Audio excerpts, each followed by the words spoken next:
Ladies and gentlemen, welcome back to another podcast from the Fantasy League of Ordinary Gentlemen, the F to the L, the double OG. Ladies and gentlemen, I bring you the Flu. It's Flugy. Woo! What is It's up, Flugy. guys? What's up, guys? How are we? We good. We've been 2/3 of us have been vacationing. One of us is getting ready to go on vacation. So the podcast took a little brief hiatus, but we're back. We're going to continue doing our divisional previews and reviews this week. Super excited to be back with you guys. 3-man crew, the OGs, I guess. Guys, we were texting. I think it's been probably like a decade that we've been doing this shit. Yeah, close to it. Dude, going back to YouTube. Back in the dining room with the jerseys. No, remember I had like some Detroit Lions fabric. Yeah, that Tony found. That was awesome.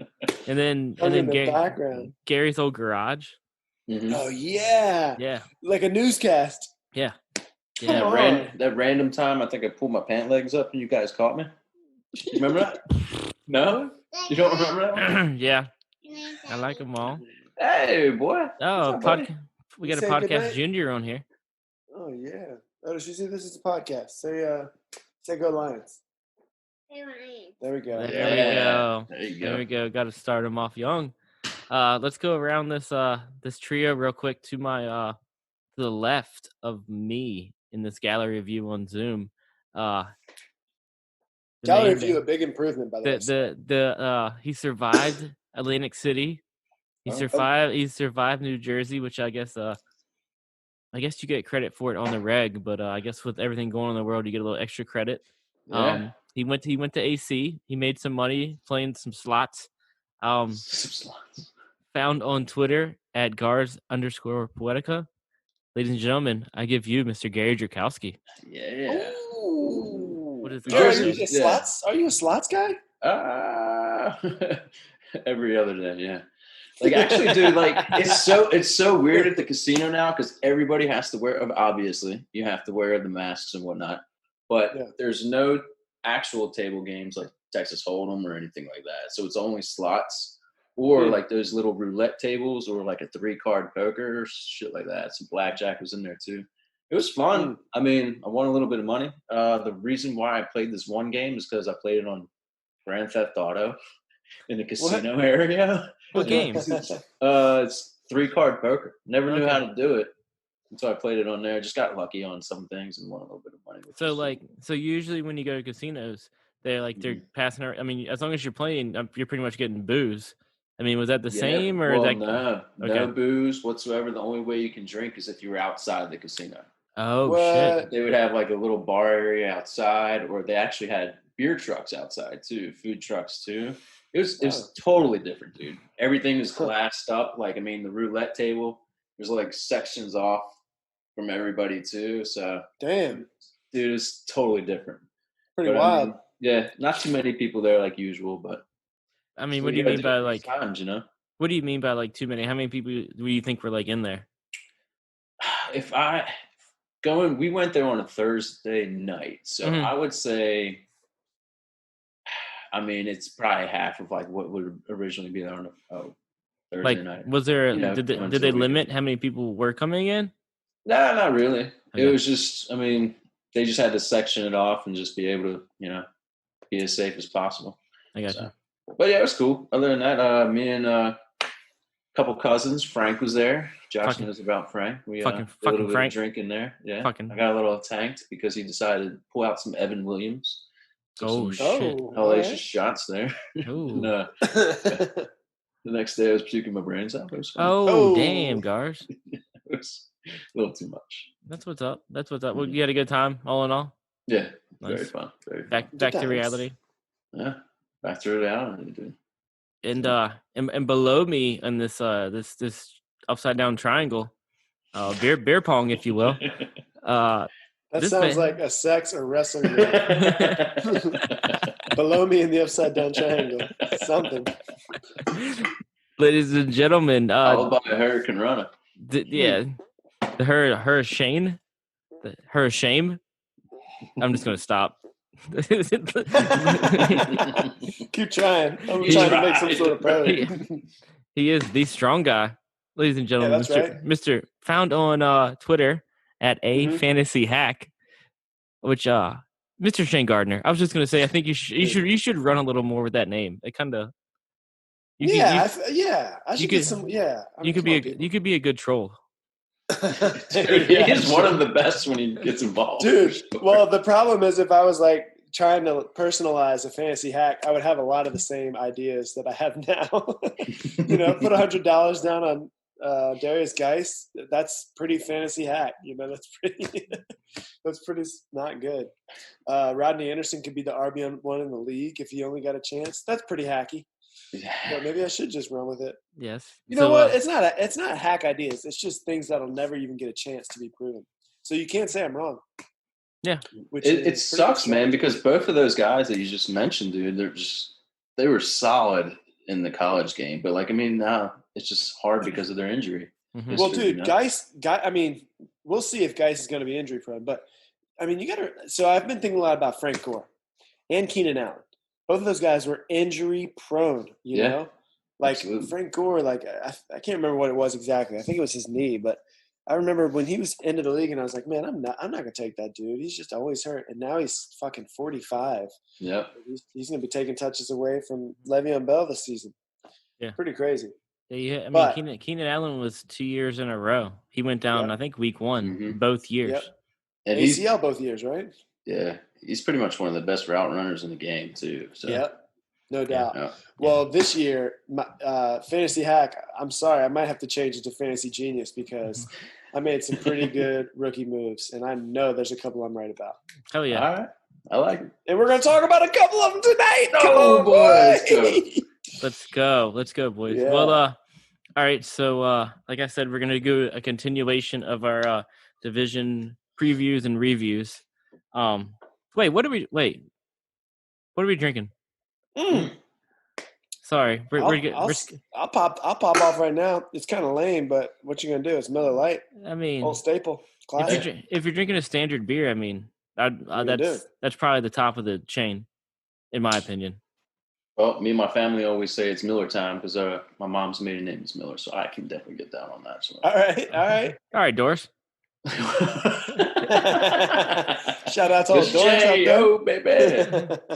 I got the Legend Hazy Days IPA. That's pretty cool, dude. Okay. That's a good beer. I don't know. I don't want to diss on Richmond breweries, but there's a lot of their stuff I don't like. It's just me, I know, but it's old school too, and it was hard for them to catch up when the whole brewery boom came around. But I mean, they're one of the OGs, if not the OG in Richmond.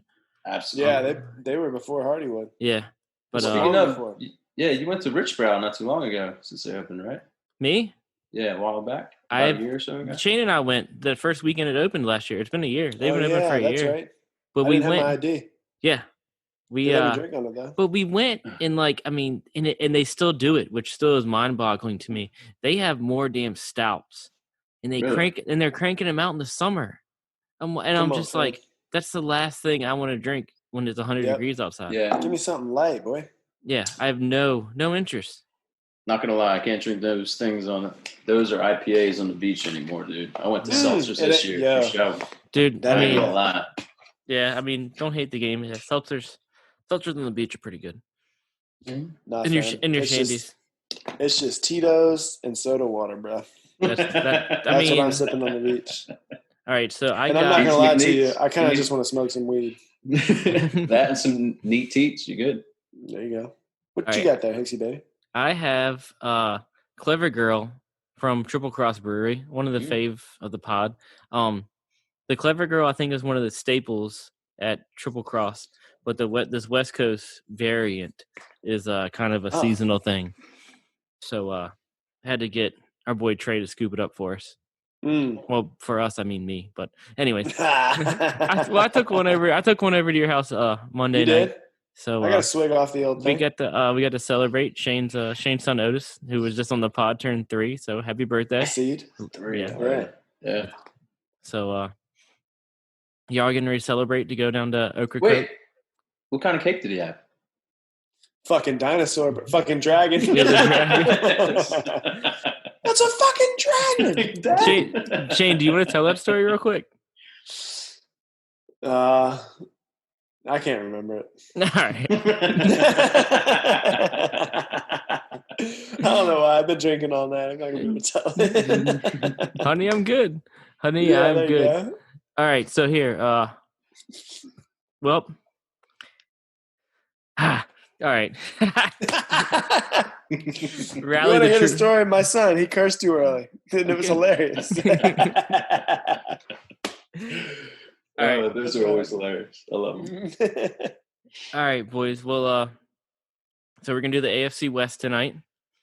Yes. So I guess let's jump. Anything non-AFC West news you guys want to bring up? Jesus. Anything? I mean, we don't have to.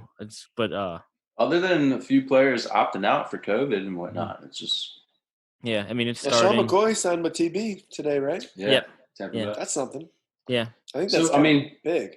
Yeah, quick. Who do you think? I mean, are you going to mess around, especially in redraft with that backfield, unless No. somebody falls or what?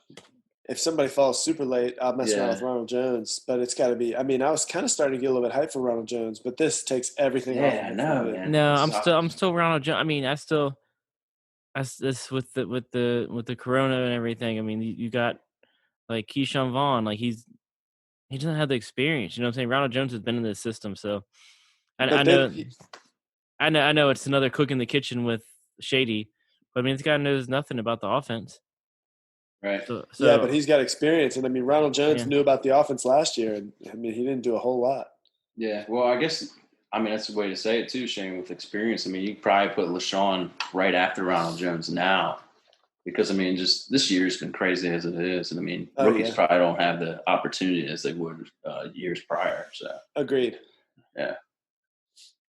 But yeah, I mean, there's some more players opting out. I think fantasy wise, you got Funchess, who he could have been the number 2 wide receiver for the Packers, but I mean, I guess that's back to whoever you like. I mean, you got Equinemius, you got MVS. Could be Alan Lazard. I think Alan Lazard is the most likely to get that number 2. Yeah. He showed up last year for sure. Yeah. So Jake Kummerow is a late deal. Dude, yeah. Oh, shit. Yeah. No Sternberger, that's for sure. Nah. He opted. Well, he didn't opt out, but like he did. He's on that COVID IR. Yeah. Ordeal. So and then Hawkinson and Galladay. DJ Hawkinson and Galladay, yeah. They still it doesn't mean they have it. It just means they were at least in contact with somebody who positively has it. Yeah. Mm-hmm. It's gonna be such a weird season, man, especially for the players in general to be trustworthy throughout the league. Well, you know what I was thinking about? I don't know if you guys have listened to Joe Rogan's podcast lately, but the thing that he does now is he does a blood test with people. It takes about 20 minutes. Okay. Yeah, cool. It takes about 20 minutes. He doesn't do the swab. People can find out like almost instantly. So I was wondering why the NFL, with all their resources, hasn't started doing that. And I guess Joe Rogan was starting to catch a little bit of flack for wasting tests. And he was like, look, you guys, the tests I'm using, there's no shortage of them. It's, there's plenty. I mean, almost everybody could be using these.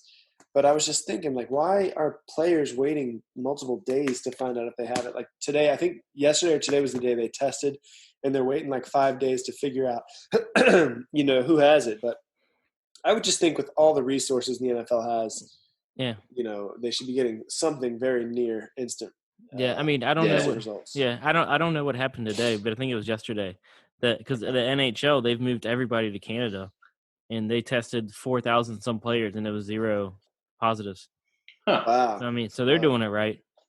Yeah. And I mean, I don't care if you move all the NFL players to Canada. I mean, as long as we're not going to games. Yeah, I mean, we're not going anyway, so who gives a shit? Yeah. So, and then they're all in the cold, so it'll be more fun. Marty might be going to Detroit to get a truck. If he does, I'm going up there with him. I guess I could just go to the field. What is this? Just go. I don't know. I don't even know if it's really going to happen, but I'm just going to Detroit, baby. Fuck yeah, dude. Fuck it. All right, boys, let's go. Let's jump into it. Let's do it. Let's start with the Chargers. So, I mean, this is a team that's definitely like it's changed a lot. Additions. So obviously in the first round they took Justin Herbert. quarterback. They added Joshua Kelly, running back, Joe Reed, KJ Hill, and then I know we talk some defensive players, some IDP, but they added Chris Harris, which has been one of the top 5 cornerbacks the past. Oh yeah. Couple years were easily. And then as far as losses goes, obviously the big 2, Phillip Rivers and Melvin Gordon. So obviously right now the talk is, I think the quarterback talk is probably the biggest for this team right now. Tyrod Taylor is projected to start, and then Herbert. You guys. I'll say this: I can see it happening. I can see Taylor being the starter all year. Me too. Yeah. I don't see it with most teams, but yeah, I can actually see it. And I can see this team. I can see the defense keeping them in games, and I think there's nothing taken away from their running game. And I've heard people say, running quarterbacks aren't good for pass catching running backs. I think Eckler's still going to have a huge work share, but I also think Justin Jackson and Joshua Kelly are going to get work behind them, because Eckler's not a great rushing running back, in my opinion. I think he's better catching passes, or at least under the possibility of catching passes. So I can see on absolute running down plays, I can see it being split between Jackson and Kelly, whoever's got the hot hand, and Eckler's still getting something like a 60% workload when somebody else is healthy. I don't see him playing 70% of the downs, Right, yeah. I'd say maybe like 50, 55, 60% maybe. He had a hell of a year last year. Yeah, he did. And he's great in his comfort zone, in the things that he does well. Yeah. I agree with that. Go ahead. No, you're fine. Rivers didn't have a great year last year. No, 20 interceptions. He played all the games, and there's a couple of games that they lost that were definitely on him. Yeah. Oh. Sorry. No, go ahead. What you gonna say? Well, I was just gonna change the focus. I don't know if you're ready yet, but there's a lot of hype. Not a lot, but there's kind of perennially hype around Hunter Henry, and that's a guy I'm all out on this year. I don't want anything to do with Hunter Henry this season. Would you also say that for the wide receivers as well? Mike Williams is never a guy I've been a fan of, but Keenan Allen I'm in on this year. If I've got a team that's win now and somebody in Dynasty is ready to trade him, I would take him. I view him a lot like T.Y. Hilton this year, Yeah. So you have Keenan Allen who was right under 150 targets. He had 159. I definitely think that he can. I don't think they added anybody that can, really like take away that many targets. So Hunter Henry only played 12 games. So 4 more games in there, and that could mess with it. I'm going back to Mike Williams though. He actually, if you look at his progression throughout his years, this is 2019 was his first year that he broke 1,000 yards receiving, albeit by 1 yard. So I think. Do you know how many receptions he had on that? 49 receptions and got 1,000 yards. Yeah. So look at he had a 20-yard average. He's like yards after catch monster, like a deep threat in a way. Yeah. But that's why we got to go back to Tyrod Taylor. Like, how is he going to be able to help Mike Williams in that case? I could see Justin Herbert helping him out because he had a big arm, but not so much Tyrod Taylor. So it's gonna be tough. Yeah, no, I agree. I agree with you. And then, so I kind of wanted to go. So Phillip Rivers, and I was just what he's been doing the past couple of years, and ever since Anthony Lynn has been the head coach. So Phillip Rivers, the past 3 years, has had over 500 passing attempts, all 3 years. And then you look at Tyrod, his career high for passing attempts in a season is 436. So Tyrod is a more mobile quarterback. I'm a more mobile quarterback than Phillip Rivers, but you gotta with those feet, hell yeah.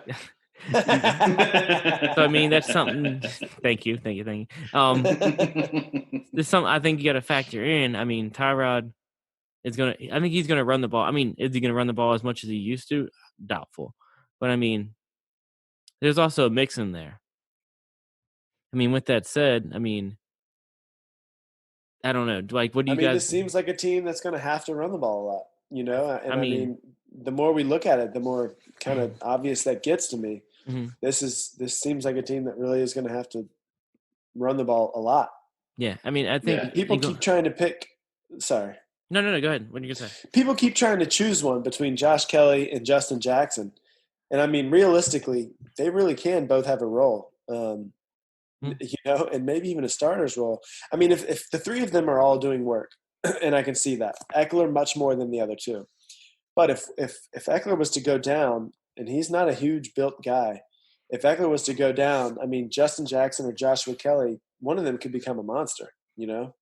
Did you see the picture of guys? Did you see the picture Austin Eckler posted of him working out? No, yeah. Dude, jacked. Yeah, maybe I'm sleeping on him. Jacked, but no, but I totally agree with you said. So with Melvin Gordon leaving, there's 162 targets. Rushing attempts available. Justin Jackson had 29 before he went down. So I mean, I think. So that means say 80. I mean, say that's a split 80 and 80. You know what I'm saying? I mean, each, all three running backs. I mean, Eckler will definitely go over 100 attempts. I mean, we can all agree on that, right? Yeah. So I mean, you could have Jackson and Kelly. I mean, both. I don't know, flirt with 100, but flirt with 80, easy. Yeah, I think you're right, and I mean, Eckler. Yeah, I think Eckler will go over 100, but last year he had, you got pulled up 130. Yeah, and I expect his receptions to be the same or higher. But 108 targets. He caught 92 of 108. That's pretty damn good. Yeah, but they're on their money. That's the thing about Phillip Rivers. That's why a lot of people are looking at Nyheim Hines this year. But that's another thing. So I was looking at their statistics earlier, and last year they were 10th in offense, but in passing and passing attempts, they were pretty much 6th in passing yards and 10th in passing attempts. But the thing is, like, rushing yards and rushing attempts, they were 28th. Do you guys think that's going to flip flop? Oh yeah, Taylor coming. So looking at that too, Austin Eckler he was amazing last year. Obviously most of it's coming from him being in PPR value. Mm-hmm. But I mean, I could see like their offense still flip flopping and rushing more and being in that aspect instead of passing for sure. That's a great point. And this could be I'm sorry. Like I was going to say too, but if there's a way that Justin Herbert sneaks in and starts playing, do you think we're going to see a more pass-heavy offense? It's kind of hard to gauge what we really want to see out of this offense. I think. I mean, to me, it seems like the way they're kind of building it. I mean, it kind of seems a lot more like the Ravens, and I think what you just said about it flip-flopping makes a lot of sense. So, I mean, who knows what if let's just say if we do see 90 attempts for Jackson, 90 attempts for Kelly, and then, something like 220 combined touches for Eckler and Tyrod's running sometimes. And we still got a pretty good defense. I mean, they just re-signed Bosa. Excuse me, their good defensive end to like a Bosa. Yeah, Bosa. Mm-hmm. So, I mean, dude, this team, could be a grinded out. I mean, they're going to be in a tough division that we're talking about today, but this could be much more like a Ravens team, from last year. Yeah, I think. Right. Yeah, Shane, you said that when we first started talking about the Chargers. I mean, I think this defense. I mean, from a fantasy standpoint, I mean, this defense could be, I think, easy top 10, flirt with top 5. Yeah. I mean, their secondary. Their secondary is really. I mean, but it's always if they can avoid injury, which has always been a big problem for the Chargers, and especially on defense. So I mean, I think if they can avoid injury, then I think this defense could be elite. Mm-hmm. But yeah. Anything else you guys think? I mean. So yeah, we go back to Eckler. He had over 100 targets last year. I mean, do you think that's something that could keep going? Yeah, I think he has a good chance for that. 100 target, I see it being honestly. I can see it being more like 130. I mean, he's one that you could put out in the slot. He's versatile, which I mean, it's definitely possible. And I mean, if Tyrod's scrambling, which can be anywhere between 40 to 50% of the time, that can be his go-to. I kind of like that. Cool. All right. Well, anything else you guys want to touch on the Chargers? I mean, just a couple like wild cards, man. I mean, Shane, do you know anything about Joe Reed? Have you watched any of his tape or anything? No. Okay, I wasn't, because I know Morgan liked him. I wasn't sure if anybody else does. I haven't really watched him either, but I did see on, I think it was Sleeper app, that he's probably going to be the wide receiver 3, possibly. Really? That's just like a small asterisk, like possibly. And plus, they don't have too much depth in the wide receiver area, so Joe Reed's kind of interesting to look at. That wide receiver 3 spot could be. I mean, could be something. It's up for grabs for sure. And Donald Parham, we've seen him in the XFL. Like, he dominated, dude. He was great. So I mean, he's a great backup addition for Hunter Henry for sure. So I like that too. Yeah, I've seen him. Mm-hmm. I'm big. Yeah, like I really going back to Mike Williams. I don't know. I feel like because he was a first round pick, and I guess he hasn't really like lived up to the hype yet. So, I don't know. I think he could be I think he could have sleeper. Like, he's at the point where he could be sleeper value. Yeah, but I mean, that said, it's kind of been. He's that type of player. Everybody's had one of these players where, if you had him on a team and he kind of burned you, you took him as a sleeper, or you kind of maybe reached a little bit on him because you had high expectations. Mm-hmm. He just can't. He'll never produce on your team. You know what I mean? Like Devontae Parker's been that player for a lot of guys.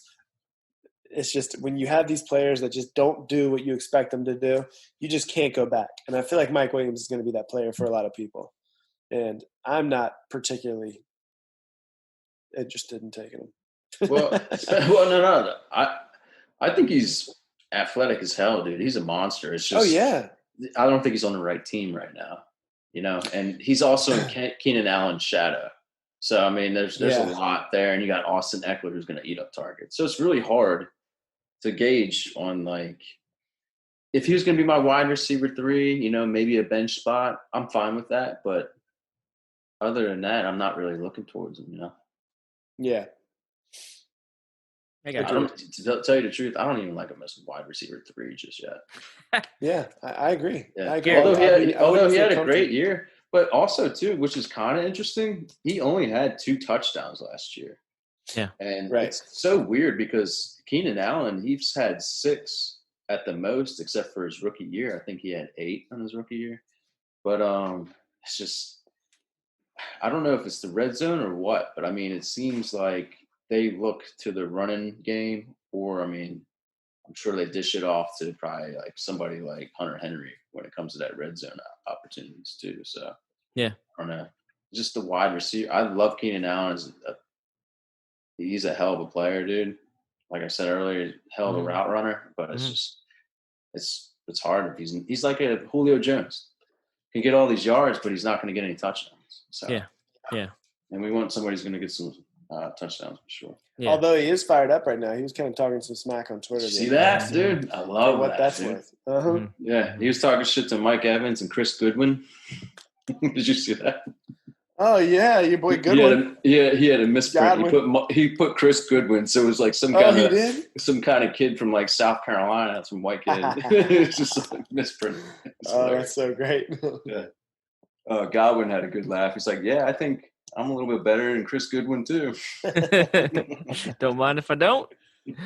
All right, boys. Let's take any closing statements on the Chargers.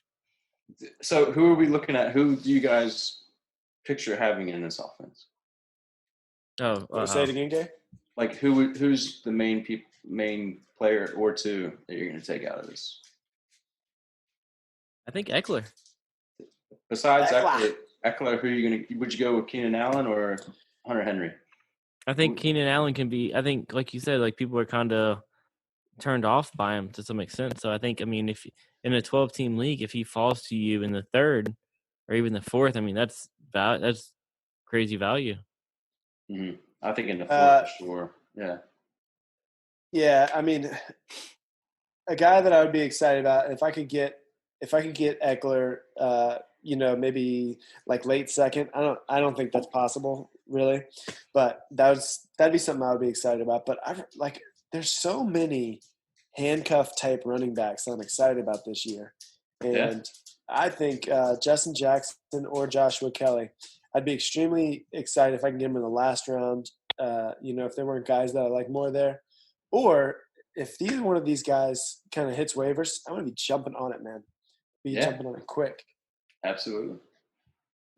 There you go, Shane. Can you see that? I do see it. I was just messing with you. Oh. All right. Let's go ahead and let's take that jump.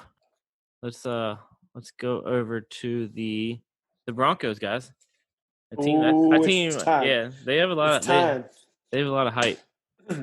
They have a lot of good rookie receivers. Oh. Yes. Did Shane draft all of them? Did you draft all of them? I think I did. As many as possible. Can I start this? Absolutely. Because I knew the beer.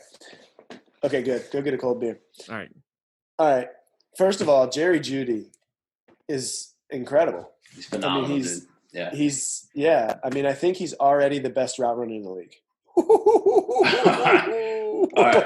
Wait, the best what? The best what? Keenan Allen. I think he's already the best route runner in the it. league. Yeah.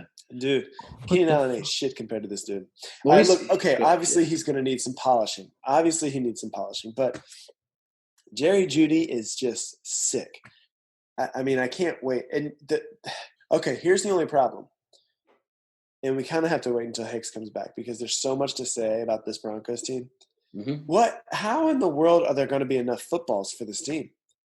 I mean, it actually doesn't make sense. But I think the best case scenario, Shane, because I mean, since we've been doing this, I like seeing how the statistics for every team, like they were 28th in offense last year. Do you see all these additions? Even Melvin Gordon, they're not going to be 28th in offense next year at all. If they do, it's going to be I mean, it's going to be somebody's head. And defenses. I mean, they're not going to be looking at just Cortland Sutton anymore.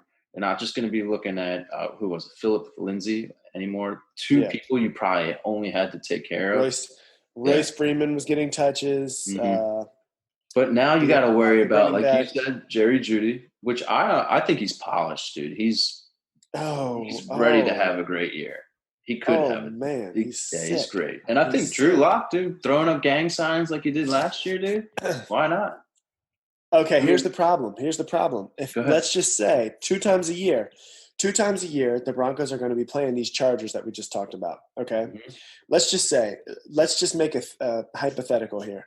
Let's just say they're playing the Ravens from last year 2 times a year. Okay, when they're playing the Ravens 2 times a year, what do they do with the football? When they're playing a good defense who's going to grind it out and run the football and score something like 20 points a game, maybe even 14 points a game. What do the Broncos do? Drew Lock needs to either take a huge step or they need these shootout games. And with the Chiefs, the shootout games will be there. The Broncos are going to have to put up points, and that's when they'll be able to use everybody. Because, dude, I have so much to say because, dude, Cortland Sutton is good. Mm-hmm. Good. I don't know if Drew Lock is good, but now they've got Cortland Sutton, who's good. Jerry Jeudy, who's good. Okay, another guy that we need to introduce, KJ Hamler, who they took in the 3rd. Dude, I think he's going to be great. I mean, he is – okay, if I could call Jeudy good, I can't call Hamler great, but I can't wait to see KJ Hamler. I mean, he's going to be a speed, deep threat. I think he could turn into more. They've got Noah Fant, and they just brought in this dude, Albert O. Yeah. And then they got Melvin Gordon, Philip Lindsay. Dude, where are the footballs going to come from? Like, if they're playing a team like the Ravens twice, and we're making a hypothetical here that the Chargers are going to turn into that, just a grind it out, the minutes go by quickly team. Like, I mean, I really don't know. Drew Lock is going to need a lot of pass attempts a game. I mean, like 50. He could do it. He has to. Yeah. I mean, the Broncos ended the season good. They won 4 of the last 5 games. And the thing is, that defense in general is phenomenal. I mean, they always have a stout defense, which just can work into their favor, whether it's the running game that they got to work on or the passing game. And like you said, Shane, they got a hell of a lot of like weapons now. It's insane. Yeah, and Cortland Sutton, dude, he was great last year, dude. Yeah, especially being a number one and not really having much. Who was it? Tim Patrick, who basically played maybe half the year or something like that, and a few others. It's just who else do they even have? Well, Emmanuel Sanders, right? So they started the season with Emmanuel, and then he got traded. Yeah. So look at. You had Philip Lindsay got targets. Royce got targets. Guys, let's kind of. I want to talk about Philip Lindsay because I just get it. I just feel like everybody wrote him off because they got Melvin. Look at him. He had 224 rushing attempts last year. There's no way like he just rescinds back to like nothing. You know what I'm saying? Right. Like I understand Melvin Gordon is like probably a better running back, but it's kind of funny though. Like if you look at Philip Lindsay's like last year with his PPR value, it wasn't really that good. It was his rushing. Well, here's the thing. Philip Lindsay reminds me of Austin Eckler, but he just runs the ball better, and he doesn't catch it as well. He runs through the tackles like fucking lightning, dude. Like Absolutely. He doesn't care. Well, his running reminds me of Rodney Anderson too. Ooh. Like both of them. Like just if you watch, to me, if you look at them side by side running, especially through the tackles, dude, they almost look identical. That's why I feel like Rodney Anderson not having the opportunity right now sucks because you just want to see what he could have been. And he was. Yeah, I don't see that. I don't see that, but I love it. Mm-hmm. I think that's some pretty good. That's some pretty good hype. Yeah, but like it's. I think Drew Lock's definitely gonna have to step it up because if the Broncos don't see anything, especially with the weapons around him, there's could be a possibility because they got him in the second round. They didn't give up too much value for him. So, maybe with the quarterbacks coming out next year, they could pick somebody new up for sure. But it's going to be, it's just going to be a problem if they got to struggle through this year. Almost like the Browns last year. But except they're more loaded. The Browns had all the pieces in place last year, so much hype, and when they underperformed, it was a huge issue. I think that's the Broncos this year. That's a good call. Yeah. I like that. I don't know. I think the Browns' problem was a lot of coaching in the O-line. The Broncos O-line, I don't know how great it is, but I know the coaching has been there for a while, and so I don't know. I'm a little more optimistic. I think Locke will have a good season. I think he's geared in the right direction. I think he's on the Denver fan base. I think he's like he's into Elway, and going back to what you said about Albert O. Him and Locke went to college together at Mizzou. And 2017, Albert had 11 touchdowns. And then in 2018, he had 6. So, they're definitely there's a connection between those two. I don't know if it'll play out, as much as possible. I don't see it being like a Aaron Hernandez, Gronk, you know what I'm saying? Like nothing crazy like that. But right. Fant had 66 targets and 16 last season. So I think they kind of slowly fed him. Yeah. But I don't know. There's definitely opportunity for both, I think, in my opinion. Oh yeah, 100%. And you've pulled up these stats, Hicks, when you actually look at it, there's actually a huge opportunity for a wide receiver too. Absolutely. When you think about that, Emmanuel Sanders is gone. Take away the targets from Royce Freeman, Deshaun Hamilton, because Melvin Gordon, he's a good pass catching running back. Yeah. So when you take away Emmanuel Sanders, Deshaun Hamilton's, that's 96 right there. Yeah, you just give those to Judy. Yeah. And I think he'll probably earn more than that year one, to be honest with you. Yeah, and these, I really feel, these targets are so skewed for the Broncos in general because they started with Flacco, and Flacco was dog shit, and then they started. Then Brandon Allen played 3 or 4 games, I think it's 3, and then you know what I'm saying, and then then Locke came in, and like I said, Locke won 4 out of 5. mean, he had 156 attempts. I mean,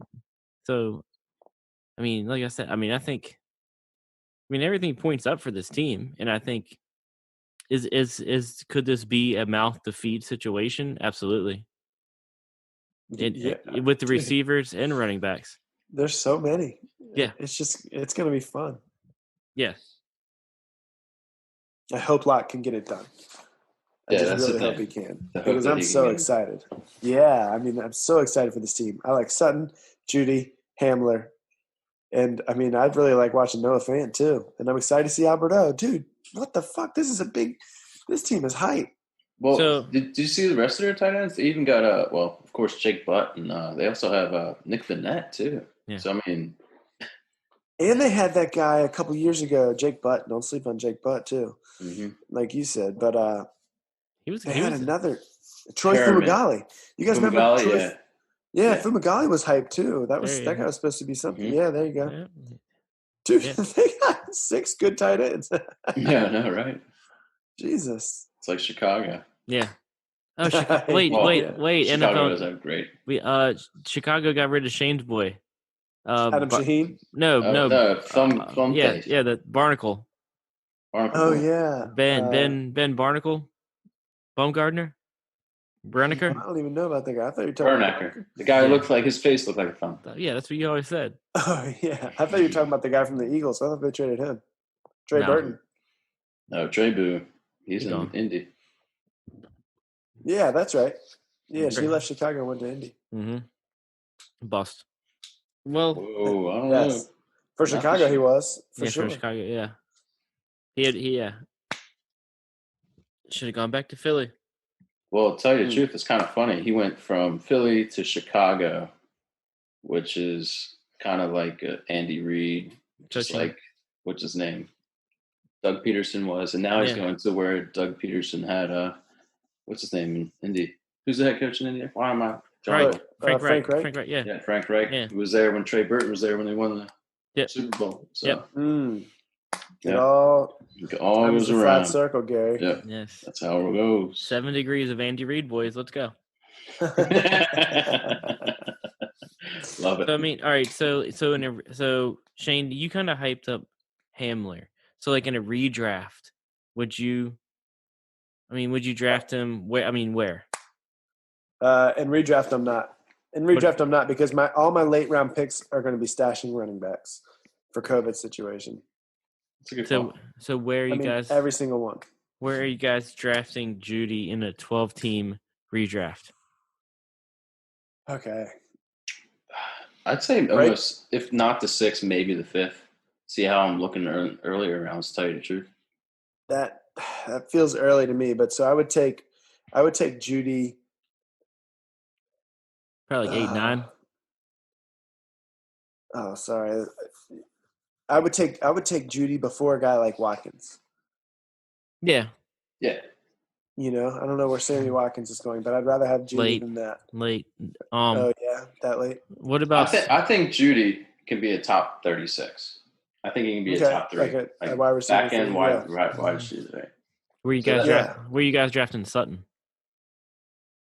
Oh man, Sutton I would take as like a mid wide receiver too. Yeah. Yeah, so you're taking him. You're taking him after Keenan Allen. I'd rather have Sutton than Allen. I feel. I'd rather have Sutton than Allen. Dynasty is not. It's not even a conversation. It's easy. Yeah. But in redraft, I think I'm taking. Yeah. I feel like Sutton. It's just San Diego. I'm just worried about if we know for sure that the whole year that Tyrod's playing. I'd rather go Sutton. Yeah, I would too. I'm going with Sutton too. Okay. All right. Yeah, we're just establishing tiers, I guess, to some extent. It's hard to think about which round because I haven't done any drafts yet, and I haven't been paying much attention to ADP. But yeah, I know I'd rather have. I would definitely rather have Sutton than Keenan Allen. Now that I think about it. Let's do a mock after this episode. Oh, okay. 8-hour pick. Yeah, I'm in the middle of one of those. It's going slow. Yeah, it's frustrating as hell. Mm-hmm. The one I'm in. I won that. So I mean, I'm really awesome, and I'm really grateful to be like invited to it. I won a free entry. It's called the Pro Dynasty League. I won a free entry on Twitter, and I think I'm it'll be 2 weeks Friday morning, and we're barely ever halfway through. How many rounds? 26, I think. Hey. And I drafted Damian Williams and Jay Sternberger. Oh no! Oh yes. Oh, this is the one where it's tight end premium too, right? Sternberger, you're all right. There's probably gonna be some growing pains there, dude. Yeah. Well, I think the hard thing is that you took Jay Sternberger as the tight end too. No. I'm just kidding. I didn't. Who's your first tight end? Hayden Hurst. You're fine. He's my guy this year. He's my guy. All right. Any closing statements, arguments about the Broncos? Where you got? Wait. So where are we placing Locke in our quarterback tiers? Boy, I don't want him as a starter in a one quarterback league. All right. Well, let's do this. Are you doing him? Let's see kind of where he's going. If you dude, I'm not doing him. If you look at if you look at Fantasy Pros, he's like in the 5th tier. Tell you the truth, I'd rather have him than Kirk Cousins. That's very bold. Ooh, really? Yeah. No, I don't think Kirk Cousins has enough weapons for this year.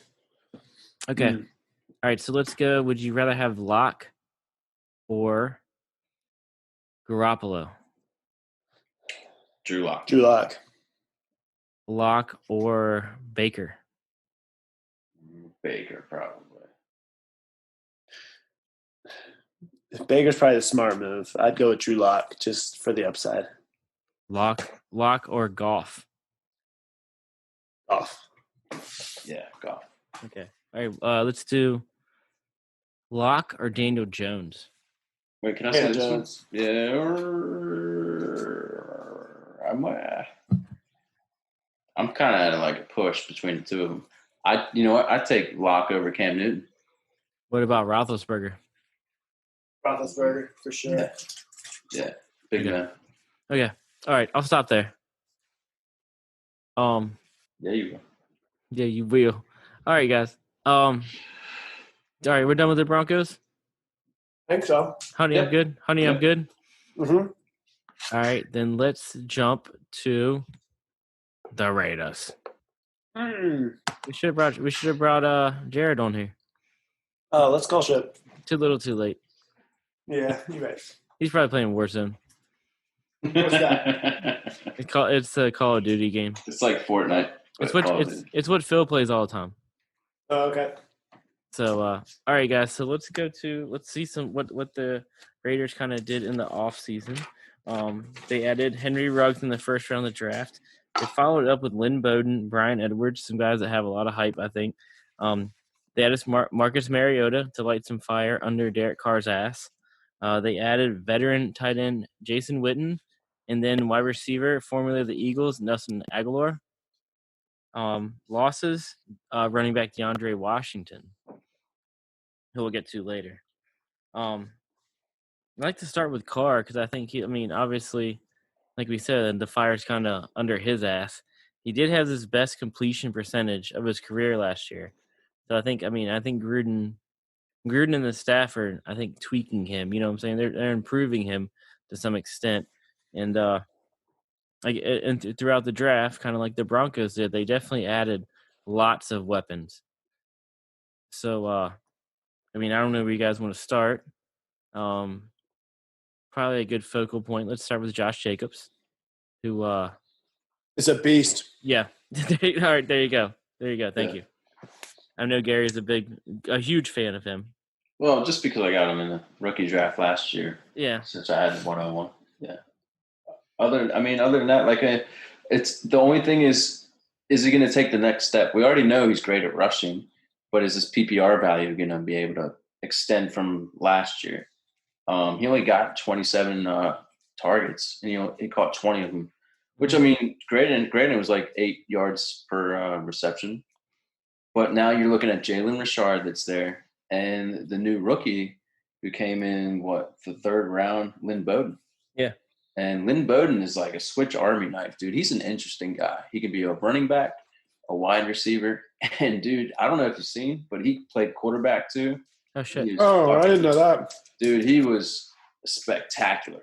So I feel like there's going to be some Wildcat modes. I have a good feeling that Oakland's going to do some Wildcat with him. It's going to be interesting, dude. That kid could fly, dude. Look him up, and it's fun watching him for sure. So, yeah, I tell you, 2-3 Wildcat modes they would do in a game would be pretty fun to watch. Hell yeah! I could see Josh Jacobs taking the next step without increasing his targets really too much. I think his targets will go up a little bit, but his attempts could go way up too. You know, I agree, especially with DeAndre Washington leaving. Though I mean, that was over 100. I mean, barely over 100, but 100 rushing attempts that are open. He missed 3 games last year. And still did almost 250 attempts. That's crazy. Yeah. I'm saying if he gets up and averages closer to 18, he would have. Yeah, if he did 13. You know? Yeah. Sorry to cut you off, Shane, but like if he did those 3 games, it'd been close to maybe 300 touches. So it's definitely. Josh Jacobs was the other. There were 3 picks I really liked in that running back betting odds to lead the league in rushing yards. Mm-hmm. Josh Jacobs was my 3rd favorite. I mean, I think he's a great bet to lead the league in rushing yards. I feel like if not a whole lot changed, if he makes an advancement in his next year, I feel like this is a guy we could see get 1,600 rushing yards, something like that. That's feasible. Yeah, I mean that's especially with the weapons. I'm sorry to cut you off, Jeff. With the weapons they got now, dude. Henry Ruggs. I feel like that's why they got Henry Ruggs. Somebody I agree in the field, kind of like Tyreek Hill does in Kansas City. And I think Ruggs. And I think Ruggs is going to be good for Derek Carr. He ain't going to be good for Mariota. Mariota doesn't do shit for a guy like Ruggs. I mean, it's going to help Derek Carr like crazy. And I don't see Marcus Mariota pushing Derek Carr for starter time like ever. I mean, he's a guy who's there to be a backup, I think. Yeah. And I think Ruggs is a good pick. Brian Edwards, that's a guy that you really like, right, Gary? Yeah, I do like Brian Edwards, South Carolina. Yeah. And then who's the white guy that ended up doing really good towards the end of last year? Hunter Renfrow. There we go. Renfrow was a guy who showed that he could, he can absorb a lot of pass targets, And Jason Witten, I mean, he's going to be a nice red zone presence, I think. This is a team, I mean, they're not the most exciting team in this division whatsoever. Maybe the least exciting. It's probably between them and the Chargers, but Raiders could be a fine team and anchored by Josh Jacobs. I think that's what I would like to see. I think they have a lot of hype, especially now that they're in Vegas. I mean, I think that it's kind of pumping some life into them. I mean, they have Gruden. They had the first year experiment. I mean, they didn't completely shit the bed. You know what I'm saying? No, they didn't.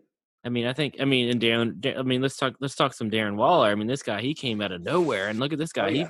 He was top 5, right? Top 3 tight end.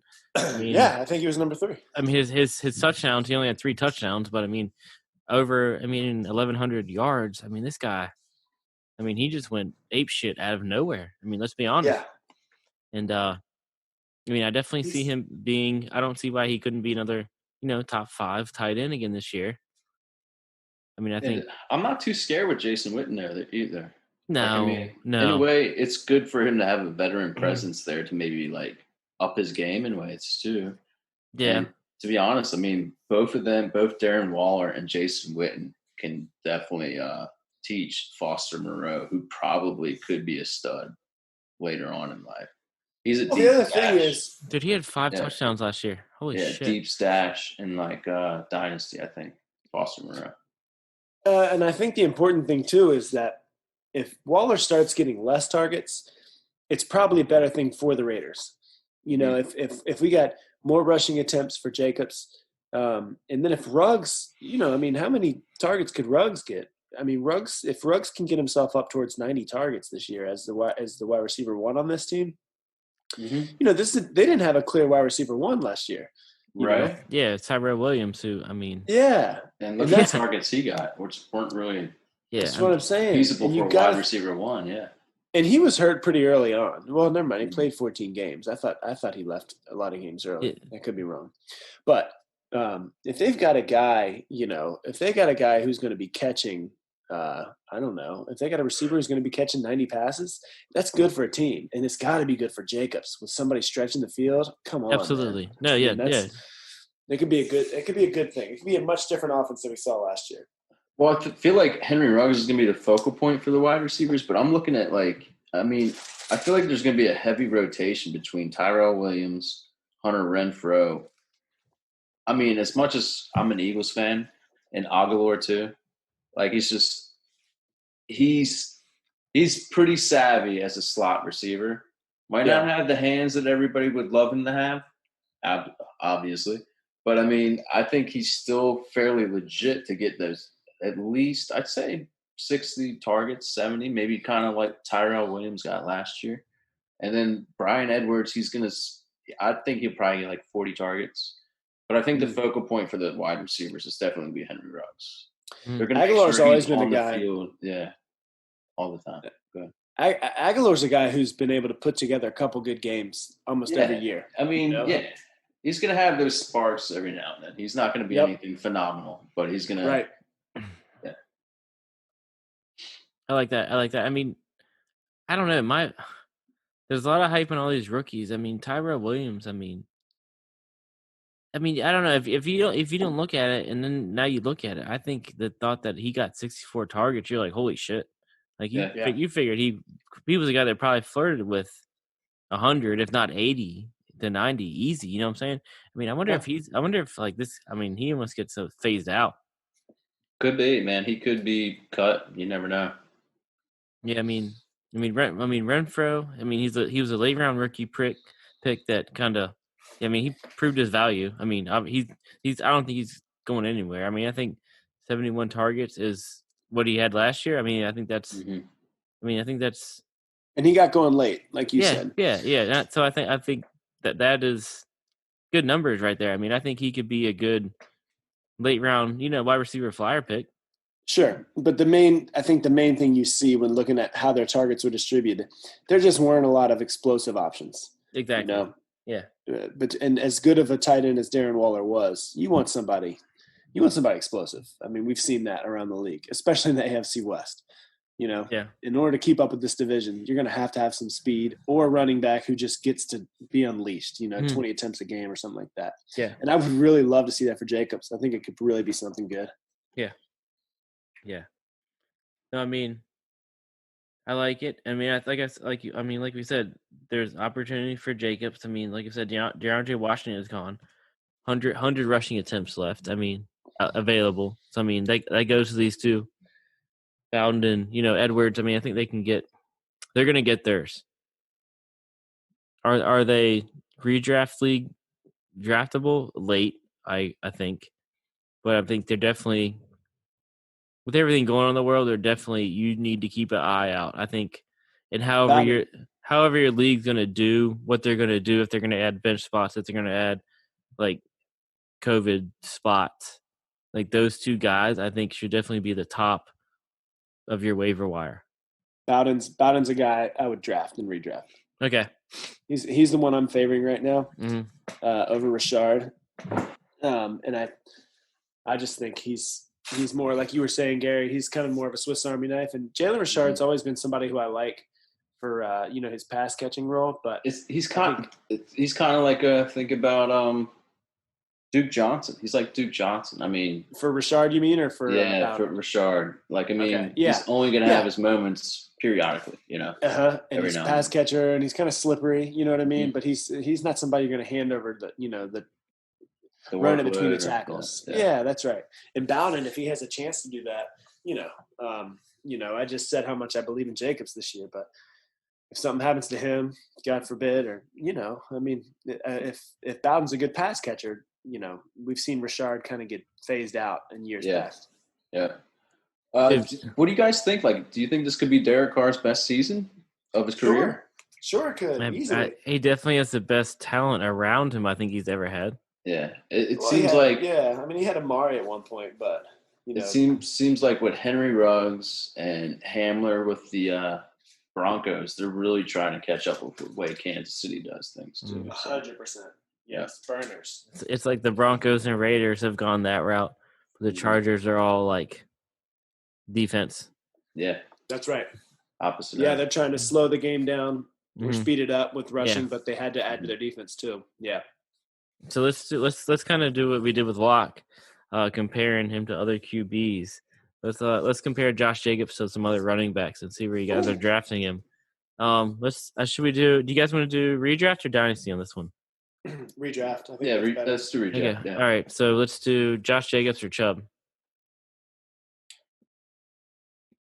I'm going Jacobs, man. It's kind of a push for me. It's hard with Kareem Hunt is the factor on that one for sure. 100%. Yeah. That's. But I mean, Nick Josh Chubb Jacobs. is more talented. Yeah. Nick Chubb's way more. Well, he's not way more talented, but he's more talented. But we got to say Josh Jacobs didn't have much PPR value last year either. So I like Nick Chubb just a hair more. What about Jacobs for Miles Sanders? Oh, Jacobs easily for me. I do too. He's a better runner in between the tackles. He doesn't. I think maybe this is why probably Shane doesn't like Miles Sanders.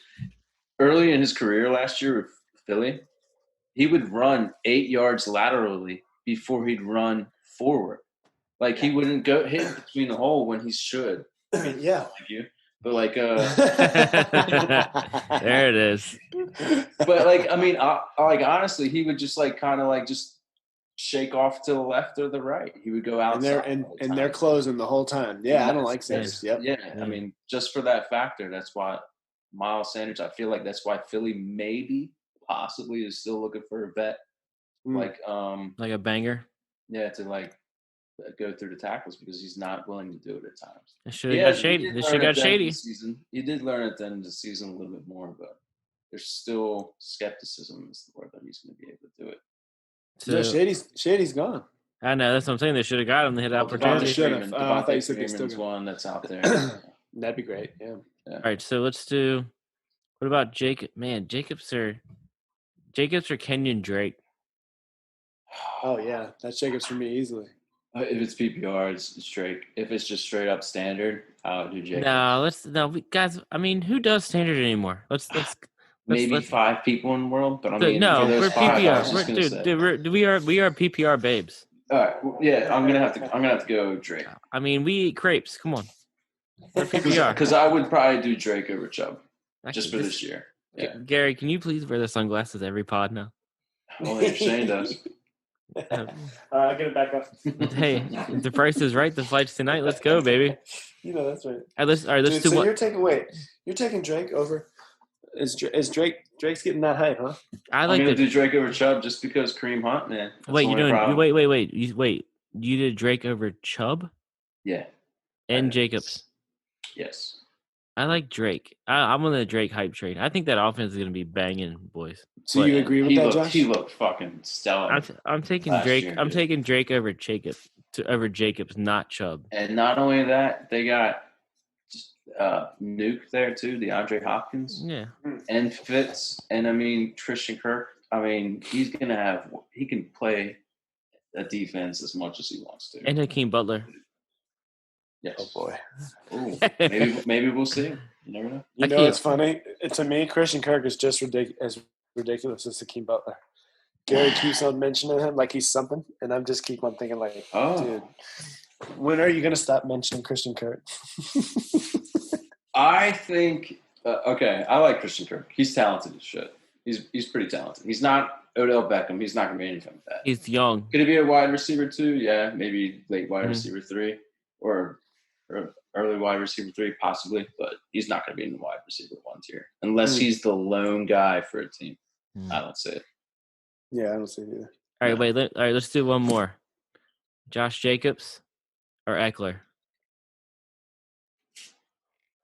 I'm taking Jacobs. I'm taking Jacobs, dude. I probably will. Because I'll probably go, this is my tier. I'll probably do this real quick since we just picked them up. So Drake, Chubb, Jacobs, Eckler. Well, Sanders, then Eckler. I'll probably so you like Drake over Chubb? Yeah, like I said, yeah. So Drake, Chubb, Jacobs, and then I would do Miles Sanders, and then I would do Dawson. We gotta get the website back up. We gotta get on this website, boys. I keep fucking around. I gotta get this back up. It's all right. These rankings are fun. It's fun. This is it is fun. Happy time. We like. All right, dude. All right. So here's how I would rank them. Okay. I'm going Jacobs, Chubb, in full PPR, like we said it was. I would go Eckler, and then Drake, and then Sanders. Okay. But for me, it's definitely Jacobs, Chubb, 1-2. I like it because I feel like they're both so good. You can't pick somebody with a good opportunity and less competition right now over him. I mean, Josh Jacobs, I think, is so good. And for those speaking, Dan, in general, for Miles Sanders, like I think Boston Scott, or there's going to be a veteran that's able to take it away from him anyways. Yeah, man. Boston Scott is electric too. So he is. He's I think he's a really awesome, like, flex play at any time. I think if you do a best ball league, I think Boston Scott is like I think he's a necessary on your team. Yeah. In my opinion. I like it. But what the fuck do I know? What the fuck do I know? So Derek Carr, would you rather have him or Drew Lock? Did we talk about that yet? I'm going Lock. Lock that up. Lock that up. Do you like Derek Carr or Sam Darnold? Carr. I can't believe I said that. I'm going Darnold.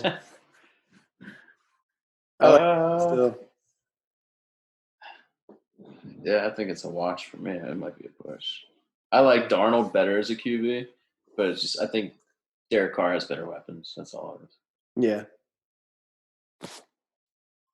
That very well could be. So on to the Super Bowl champs. Oh my, let's get it. Hey, so are you aware of who the Super Bowl champs are? Do you know? Yes. Yes. I think I still have the video of when, like, the final seconds went down and you just did, like, the... Oh, man. Can you share that? Can you share that, please? I'd have to go get my phone, but I think... I sent it to Willie. He's like, can you show me a picture? I was like, I can give you a video. He's like, I love you for that. One better.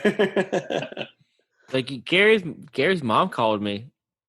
Like, that's when I knew it was, like, real. Dude, when it was Miller time, like, best friend mom calls. This is for real. Yes.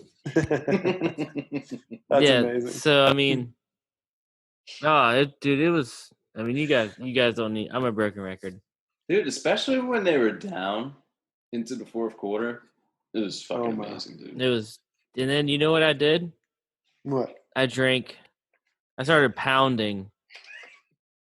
Chiefs bombs, right? Yeah. So there's two things. Yes. So that's right. So Shane. Lemon liqueur and Tabasco. Yeah. So Shane. God bless you. You rallied the troops because you started making whatever that was. It was limoncello and Tabasco sauce. So Chiefs bombs. So let's just call it a bougie oyster shooter. Okay, I'm giving you credit. I'm giving you credit where credit is due. And without the oysters. So like that was like you did that. Rodrigo started getting hype. He started getting like, and then we started pounding the beer, the favorite brewery of the Flug, Virginia Beer Company. Mm-hmm. I just started bucking them boys, saving daylight. Oh, you were stone cold that night. Yeah, stone cold. So yeah, it was. I mean. Whatever. Dude, happened. Shane houses the best Super Bowls. I mean, Eagles won. Oh, man. I love having him. No, because I don't know what he told you, Gary, when Eagles were in Super Bowl, but he's like, we got to have, he wanted me to have it over here. I was like, no, I'm not breaking tradition. Good luck. It's good luck. Yeah. So, I mean. Dude, Lions coming up. Oh, my God. Dude, I can't. Dude, I'm going to paint my face blue and my dick. Oh, my God, dude. Dude, what about my feet? I'm going to helicopter dick at my house. Dude, Andre Swift, like 2020, bro. Dude, my feet. Dude, blue feet. Oh, my. You're welcome. Dude. Oh, dude, Blue Feet? Oh, don't even give us a fucking fantasy. Come on, bro. Everything. Dude, Blue Man Group. We'll all be never nudes. You guys ever watch that show, Arrested Development? I tried. No, I was gonna look at that because I was a big fan of dude. What's it called? Why can't I think of it? What's the movie? The other movie shows in Porn. Golden Girls. Oh, Jason Bateman. Yeah. Ozark. Oh, Ozark. Oh, dude, yeah. Arrested Development is hilarious. Is it good? All right, I'll start watching. It's great. Is it like Office good? No, it's kind of like Curb. It's like Curb, kind of, is it? Really? Is that Curb? Yes. Oh, all right. I'm watching. It's kind of like Curb Your Enthusiasm, kind of like Flight of the Conchords. It's very, very good. All right. Yes, yeah, that's my kind very of good. Maybe you need 3 episodes to get your teeth into it, but it's really good. That's so Gary. Right. It is so Gary. It's so gay. That's so Gary. So let's go back to Kansas City. Okay. Okay. As a matter of fact, now that we talked about it, I'm turning it on tonight for sure. Tony, all right. turn on Arrested Development, please. Have my lady turn it on. Does Greg know about Greg's dad not liking Josh's feet? I don't know if I've told him yet. I need to get on that. Right, I'll text him right now. Just text him a pic of your feet and be like, thoughts? I feel like your dad doesn't like my feet. No, just text him and be like, hey, did your dad tell you about Shane and my feet? Or just text Greg Biden 2020. See how that goes. That's a good idea. That's a really good idea. Oh man. All right, Super Bowl champs. Let's go. I can't. I can't tell. I don't know how to. Yeah, I can't phrase that right. Anyways, all right, guys. So the Chiefs won the Super Bowl. You're welcome, America. All right. So additions in the first round of the NFL draft this year, they took Clyde Edwards-Helaire, running back out of LSU. Ever heard of him? Well, you will. Yeah, you will this year. And you'll probably try to trade for him. I don't know if I have enough, dude. You probably don't. And then they added Dwayne Washington in free agency from the Raiders. DeAndre Washington. Oh yeah, that too. I'm so excited. Danny, you're gonna pee. Yeah, Did you get the mute? All right. So then, yeah. So I guess I don't know if you want to call it a loss now, Gare, but it's a loss. So Damian Williams, who just opted out. He was a starting running back. He probably was projected to be the starting running back the first couple of weeks for the Chiefs. And in all my opinion, he should have been the Super Bowl MVP. He has opted out the whole season. Right. Well, one thing, I mean, just to go to a quick insight on Damian Williams, I didn't know he only had 111 attempts. That's not a lot at all. Yeah, I mean, he only played 11 games, and then so they got Shady. Mm-hmm. And now, I mean, but Shady wasn't even productive at all, really, too. So I'm thinking that it's going to look kind of, to me, it looks like Clyde Edwards is going to get the bulk. I'd say maybe 50 to 60, especially with him being a rookie. I still think he's probably only going to get half. And it looks like Darrell Williams, dude, because they need a banger. Yeah, they need somebody who's going to be able to, push through the tackles and everything, especially in the goal line. And they got Darwin. Well, they have Darwin, but he's kind of like a CEH light, I would say. Yeah. So, I mean, both have the same probably like shiftiness and whatnot. But and DeAndre Washington, I mean, you can probably use him pass catching and whatnot as well. Yeah. So, but yeah, I mean, I'm pretty excited with CEH the way that happened. It sucks to see all these COVID the changes with COVID. I mean, everybody opting out, but I mean, Darrell. Gary, I like your call on Darrell Williams. Yeah. I think you're right. And Josh picked him up today. I dropped him, I don't know, a day before this announcement. That's so whack. It sucks. I know. It sucks. And but I think he's going to be the guy behind CEH for sure. He wasn't bad when he got his opportunities. I think he really wasn't last year. I It mean, was last year. Yeah, last year he had a little bit, but like the year before, someone you saw him actually shine and see like who's going to get the bulk of like after Kareem Hunt left. Yeah. You know, dude, and he's another LSU guy. He was there when Fournette and Geis were there. Mm-hmm. Yeah. Yep. He's him and CEH are both LSU guys, but dude, I can see him. Last year he had quite a bit of play at the beginning of the season. He wasn't startable, but he was always at the beginning of the season. He was kind of bordering on being a guy you could almost start. Yep. Mm-hmm. Yeah, he was there. And then let's talk about. So we got Dwayne Washington. He played college ball. DeAndre. God, fuck. Why'd you tell me to say that? Well, Dwayne was the Lions guy. Yeah, I knew that too. How did you know to mute when I was peeing the second time? Because I know. Because I'm watching you. So I don't have to edit. Shane, you making Chiefs bombs right now? Yeah. Oh man, I don't have any more limoncello, but I got the Tabasco. So DeAndre Washington and Mahomes also played college ball at Texas Tech together. Mm. So you got to think about. Really? So there's a link. Oh wow. So I did not know that. That's pretty cool. So there's 200 between Damian Williams and Shady. There's 212 rushing attempts available. Take away Spencer Ware's 17 too. Yeah, I was wondering if they maybe call him up with the fact that Damian Williams is not there, but I mean he didn't do shit last year either. Yeah, I feel like they have enough. They have enough there. So I mean, you guys have seen the Twitter hype. I mean, Clyde is. I mean, there's stupid trades going on right now for him. Clyde to Glide. Well, yeah. I mean, why not? He was their first round pick. The hype is, to me, it feels justified. Especially with Andy Reid comparing him to Michael Westbrook too. Yep. Dude, just imagine if it was one of people's favorite quarterbacks. If it was DeAndre Swift, or people love Jonathan Taylor, even though I don't think he's shit. To be honest, with the way this is going, I mean, because I like Clyde Edwards-Helaire, but he's not a banger at all. Mm-mm. And I think Swift would, with the way it is now, with the running backs they have, would be better in a way. Yeah. But that's why you're going to see probably a little bit more Darrell Williams in ways. Yeah. Too. I'm just saying, if it was a running back that people had no doubts about, if you just put Josh Jacobs on the Chiefs this year, dude. Mm-hmm. I mean, he'd be the number one back. It wouldn't be a question. Put Saquon on the Chiefs this year, he'd be the number one back, no question. Josh Jacobs, I don't see on the Chiefs because he's not.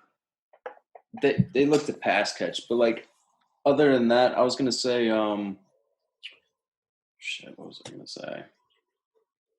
It's just a great opportunity. That's not surprising me. Yeah. That the Chiefs are a great opportunity for a running back right now, but I mean the hype is got to be justified. They spent the draft capital on them. They got him in the first round. Yeah. The opportunity we know is there. Damian Williams out there. How much do you think CEH paid him to opt out? By the way, you're crazy, Joe Rogan.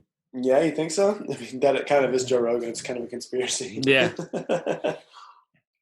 So Clyde Edwards-Helaire, he's not really a big back. I think he's 5'8" too. He's definitely not a big back, no doubt about it. Yeah, 5'7", 207. That's just going off of sleeper right now. Yeah. So it's gonna be interesting, man. So get any running back you can off of that team. See how it pans out. That's as good of we talked about Joshua Kelly and Justin Jackson. And, they're decent stashes, but if you can get any Chiefs running back, any of them, that's your stash. That's your late-round pick. Well, to be honest with this COVID thing too, Shane, and like you said, that you were getting, especially in redraft, like some running backs at the end, I'd take a stab at any one of these running backs in Kansas City. Oh, me? That's what I'm saying. Yeah, that's a good call. That's exactly what I think too. Just taking like kind of leeching off what Gary said. I mean, going to the wide receivers. I mean, so you got. I mean, Tyreek Hill is. I mean, if he's not a first round, he's easily a second round wide receiver. And then, I mean, so you have Sammy, you have Mecole, you have Demarcus Robinson. I mean, everybody's afraid to mess with Sammy. I mean, if you're willing to take a risk, I think it could be worth some wild. Mecole, I mean, I think he's kind of coming around. And Demarcus Robinson, I don't think like he's not draftable, but I mean, with COVID and everything, I mean, if Sammy or Tyreek or Nicole gets hurt, I think he's top of your waiver wire ads. He's an easy pick. Yeah. Mecole Hardman, I would do a late round pick for sure. Mm-hmm. I'm gonna probably stay away from Sammy Watkins. I think maybe we can start seeing Mecole Hardman like be unleashed for sure. Oh yeah. In that latter end of the season, like the back half of it. I feel like he's going to have that Calvin Ridley, probably Godwin kind of aspect where it's not the second year, but we're going to see spurts of the second year. So maybe the third year we can see a lot more out of him or something like that. Demarcus Robinson's kind of like this. He's just like a plug and play. Yeah, Same with Byron Pringle. I mean, just even Sammy. It's just Sammy had that good week one, and that really diluted his whole season. Like, I mean, that pretty much was the outlier of his whole season. You know? Yeah. I mean, he and then he paid dividends in the playoffs. Mm-hmm. But yeah, I mean, regular season he did week one, nothing. Playoffs, good playoffs. Yeah. Super Bowl. So yeah, I mean, he took the pay cut, which I mean helped the team. I mean, I don't know. That's right. I thought they restructured this year. Yeah, they restructured. Yeah, but I mean, so what do you guys see happening with Kelsey? Is he starting the decline of his career? Never. I think he's still, if not the number one, number two for sure. Yeah, I agree. But I mean, if you just look, I mean, he had 53 more targets than anybody else on this team. 50 more targets than anybody else on this team. Yeah. I mean, they have Ricky Seals-Jones too. Excuse me. 40, but I mean, Travis. I mean, I saw this too. I mean, I can tie Patrick Mahomes and Travis Kelce at the same time. Mahomes was 100 less pass attempts than he did in 2018, and had 1,000 less yards. So that definitely dropped for Kelce too, because he had 40 less fantasy points than he did in 2018. But I think they're gonna go ahead. You got to factor in Mahomes missed 2 games. Yeah, that too. Right. I mean, that's definitely there. But I mean, I don't think he's gonna get 500 yards. Well, I mean, it's fucking. Yeah, no, 500 yards. Yeah, I mean, he's almost $1 billion man. I mean, he probably could have done it. Yeah, I mean, when you're the GOAT, but I mean, you got, but like Tyreek also missed 4 games too. Yeah, right. So I mean, you got to factor that in. But so I mean, Kelce, man, 4 straight seasons over 1,000 yards. He's gonna have a 5th. It's no question. Yeah. I mean, Ricky Seals-Jones is just a body. I mean, he's been tossed around. He went to Cleveland, came to here. But I think, dude, I'm in a Devy league, and there's one guy that I really like from Penn State called Pat Fryermuth, who kind of reminds me of Zach Ertz. If they got him next year, just let him sit behind Kelce one more year. Oh my God, dude, he'd be the next Travis Kelce for sure. Yeah, I think so. Yeah, I like Pat Fryermuth. He's like, I think some people call him Baby Gronk or something like that. So that's what we're doing in pigs. That's what we're doing in pigs. Yeah, so next year, tight end, we're going to look at Pat Fryermuth. There's a couple more. I'll have to dig into it, too. They're like, there's 3 really good tight ends in the league that are going to come through. Oh, yeah. I really like. Hell yeah. But, Kelce, dude, I think as long as the team goes upright, I mean, especially with the new running back like that, and Tyreek Hill is still the same, and Hardman maybe gets a small push, I mean, this is going to be a hell of an offense, too. They were 6th last year. They can be top 3 for sure. Yeah. Yeah. CEH or Miles Sanders? CEH, probably. Yeah, I agree. Yeah. Because he doesn't really have anybody behind him. You know? Let's say I just think Miles Sanders just has guys behind him in the way that Doug Peterson likes to use his running backs. He likes to rotate sometimes. In redraft, are you drafting Clyde in the first round? No. Yeah. Second? I'm not going to. Second? Mid-second to late second, yeah. No way. I'm going first. Okay. We're taking Miles Sanders, Gary. Late second. Are you sure? All right. So when are you taking? Probably. All right. So when do you take his handcuff? So Which is probably Washington. Washington or Darrell Williams, like 9th or 10th, maybe. It would be late. Okay. So like after Carry On, after Marlon Mack. Right, because I mean those guys, they're going to at least probably have something out the gate until these rookies probably make a name for himself or something like that. Yeah. Do you guys know? I mean, this we didn't talk about this, but do you guys know who your number one handcuff is? Kareem Hunt, for me, probably. That's probably easy. Okay. That's a good one. Mine might be Carry On. Yeah, Carry On too. I mean, is he the handcuff or is DeAndre? Which is weird. Yes, that's a good question. Yeah. I don't know. Mine. I'm really leaning towards Pollard on Dallas. Really? Yeah, Pollard too. I like Pollard, and then I think because I thought one of you guys would say Madison. Yeah, but I feel like he's number one. I think what's his name's going to resign? Dalvin Cook's going to resign. He's supposed to be there. Yeah. A guy that I'm really looking forward to this year. There was two, but Nick Foles hasn't opted out. I thought he did, but that was just a rumor. Nyheim Hines and Tariq Cohen are both guys that I'm excited about this year. Tariq Cohen, yeah. Yeah. Tariq Cohen, I can see having a big bounce back here. That's Morgan's boy. Bears were smart. Yeah, if the Bears were smart, they go back to 2018 season where they utilized him for sure. Absolutely. Yeah. I'm kind of excited to talk Bears just because there's a lot going. I mean, there could be a lot of ifs there. Well, I saw too. Like this could be Allen Robinson's best QB in his career. Foles? Yeah. Foles, possibly. That's the first. I mean, he's had Bortles and Trubisky. Yeah, I mean that's the first talk of the thing. Hey, do you guys want to talk about the Chiefs anymore? I mean, I'm about to go change into my Chiefs pajamas to go to bed. I know. I mean, I know you got them, but all right. Wait. So. Ah, shit. All right. I'm good. We know that. What were you gonna say? I want to hear it. So, like a dynasty. Yeah. Let's get all right. So, yeah, going back to what I said. Like, if you look at Twitter, there's been a lot of not stupid. There's been a lot of trades for Clyde already, and some of them I think have been. I mean, Dan put one. Dan, who's on the podcast, Dan Webster, one of our faves. He screenshotted. That was or was a Twitter link, I forget, of one of the Clyde trades, and I'm pretty sure it was way crazy. I didn't see it. What was it? Do you remember? Garch, do you have it? Were you pulling it up? I don't have my phone next to me. I got you. It was hold on. Let me see if I can find it.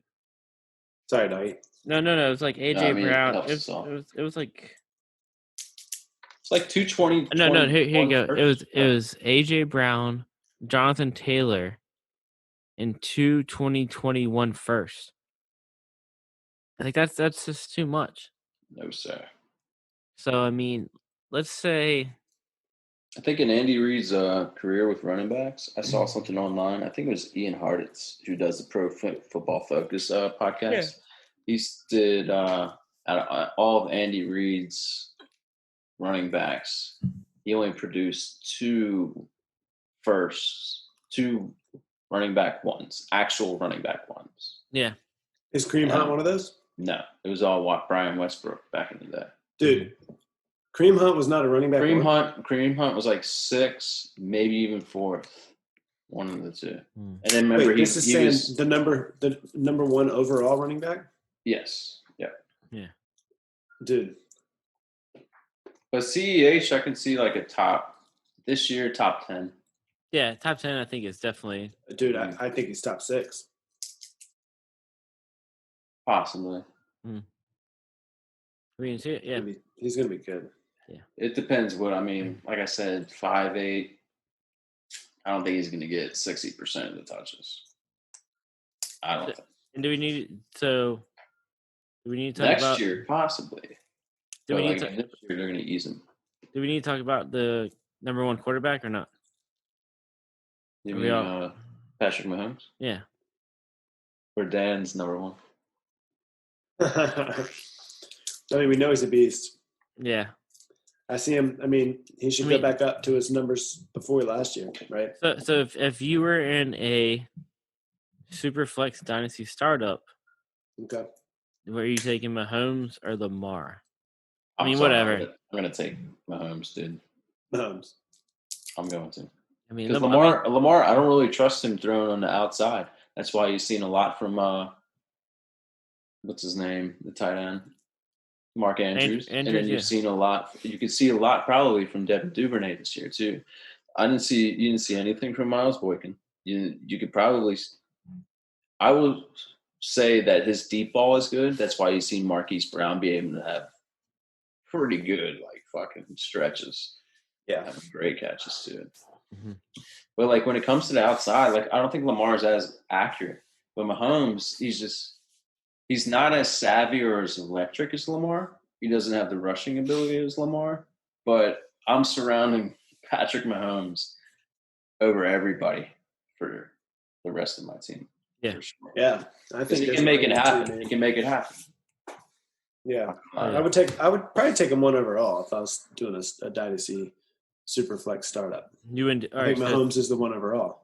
So you wouldn't do Lamar's not far behind at all. Yeah, I mean it's so the two. Yeah, so I mean it's you would take either or over McCaffrey. 100%. Yeah. Lamar and Andy Reid for 10 years. Good night, son. Yeah, I'm much more excited about Mahomes at 1 than I am about Jackson at 2, but I'm more excited by far about either one of them at 1 and 2 than I am about McCaffrey at 3. Because if you're concerned about either one of them getting hurt, you got to have the same concerns for McCaffrey having all those touches getting hurt. Yeah, in my opinion. Yeah, I like that. Word. Well, I mean that's all the teams we're talking about tonight, guys. If DeAndre Swift turns into an AP, or like your boy Frank Gore, or LaDainian Tomlinson. Dude, if he did LaDainian Tomlinson, good night. Sorry, CAH. Yo, he could be. I mean, he might be. I'm just saying, he's not. I know he's not AP in his college stuff, but if DeAndre Swift is just ends up being I just haven't seen a running back that I think is going to have RB1 year after year after year after year. I'm not saying Swift is that guy. But I'm just saying, to me, Christian McCaffrey's not that guy. I don't think Christian McCaffrey's going to be the RB1 next season when you're going into drafts. I don't see it. So wait, so say we have our American draft, our 16-team league, and you have the 101 like Gary's going to have. Yeah. So he finished in last place. Oh, he's so bad. I mean, are you not going to take – it's not super flex. Are you going to take McCaffrey? Yeah. Okay. I mean, you PPR is a big thing. I mean, I think Dalvin Cook could be it. I think Saquon could be it. I think it could be Alvin Kamara for sure. I think it could be, honestly, it could really be, what's his name? The Cardinals. Right. Kenyon Drake. Kenyon Drake. I think Kenyon Drake could be the number one. Oh, God. PPR and that? Dude, hotline bad takes. Not really. Yeah, dude. No. Come on, man. You need to do that Drake meme. You ever see that Drake meme? There's a very good opportunity that he could be number one. You guys ever see that Drake meme? Yes. Somebody just posted one. It's like Kenyon Drake at number 1 overall, scooch, and then Kenyon Drake in the end of the second. I'm sorry to hurt y'all's hearts that it's not DeAndre Swift or CEH right now. I'm even counting out Miles Sanders, dude, and that's fucking Dan's boy, and it's my team. Could be J.K. Dobbins, girl. You know. I think we all like Miles Sanders, except Shane. I don't like him.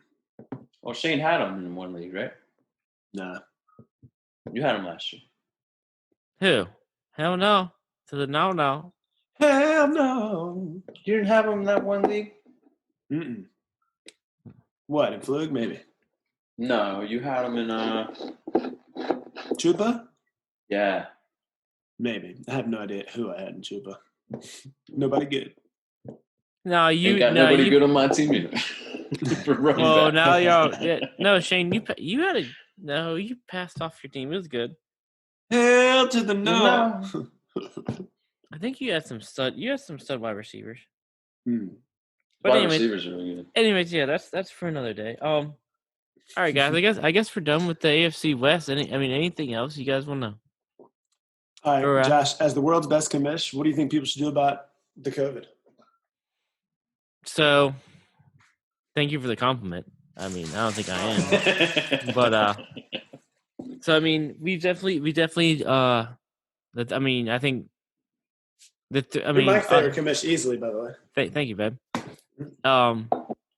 We've talked. We've all talked, and I think we've transitioned a lot of our leagues to sleeper, and they've added the COVID spots. So big props to sleeper, and I think you should take advantage of those. I also think, like Brad said, Brad's not here, but he texted us. I think we should not rush into anything. Obviously, you can add the COVID spots at any time. You know what I'm saying? But like Dan had Damian Williams. He's opted out, so he kind of gets screwed if we're not going to do anything. Yeah. So I think just wait. Don't do anything. It's like I think this is the first wave of players doing what they're going to do. So I think. I'm dying. Are you eating some peanuts? Yeah. He's off. So yeah, just wait and see. Did obviously give props to Sleeper and MFL, the two leagues that everybody's using. I haven't checked Yahoo. I'm sorry, Yahoo, but add bench spots. I don't. A lot. This. I think this is. We're speaking right now. We're speaking from Dynasty because I think redraft leagues have started really their drafts yet. Yeah, I think with Dynasty, maybe just a few more IR spots for that COVID ordeal. Yeah. But I think for redraft, I kind of talked to you earlier, maybe just 2, maybe even 3. Really the only redraft I'm in now is American, and that's a 16-team league. So, maybe 2 or 3 more regular bench spots is probably good if you wanted to go that deep. But other than that, I think it remains to be seen, dude. That's why I think most drafts would probably go at the end of August. Yeah. See how everything's going now, because it's a strange year. Yeah, and also take the time to this is shitty times for everybody. I think it's time to kind of listen. Hopefully your leagues we're all friends. We've all been everybody that's in our leagues. We've all been friends with for a long time, and I think it's time to collaborate with everybody and see what they're feeling, and kind of just work something out. Trying to make a positive out of negative. Yeah, definitely. So I think that's that. So just my plan is to win and get some money out of this. I know you do. So that's the problem. I know. All right. Well, I think hell to the no. No. Just hit him with it, boys. All right. Well, I think that's Are we done here? I think we're done here, boy. I think we're done here. I had a good time. Great time. I don't know what you did. I did it all.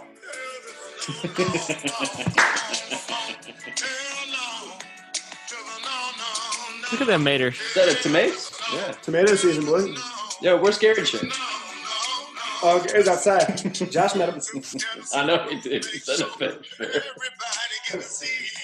All right, everybody. For Shane at a fantasy hack. For Gary can't even talk. For I got a chicken name after me. What can I say? My name is Bishop Bullwinkle. No, your name's Shane Gardner at Fantasy Hack, and then we got Gars at Gars_Poetica. Hit me. I am at JHicks804. hit us up on Instagram, in the Twitter at @deflug_ff. Follow Gary the Chicken on Instagram. Oh, dude, he's got his own Inst. I mean, he probably might. It's called Gary. If you want to, he's got 2 glasses. You do that. How did you do that so proper, dude? It was so worth it, dude.